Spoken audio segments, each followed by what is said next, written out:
Pastor डॉमिनिकाचो तडीपाराचो आदेश उच्च न्यायालयान रद्द केलो।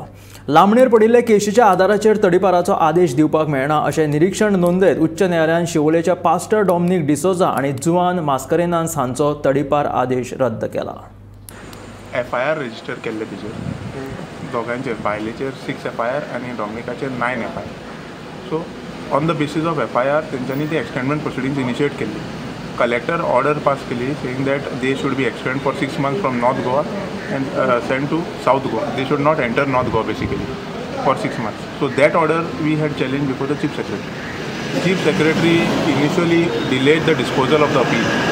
As a result, we had to again approach the High Court for seeking a direction to dispose it within a stipulated time period. That got disposed of with a direction that both the appeals should be decided on or before 26th of April. After that order, that disposal of the appeals against us, we challenged those before the Honorable High Court, before the division bench. Now the division bench has given us the judgment in our favor to say that there was no live link and all the FIRs which were considered were stale FIR, meaning FIRs were registered much before and there was no live link between the FIRs and the need for the extendment proceedings.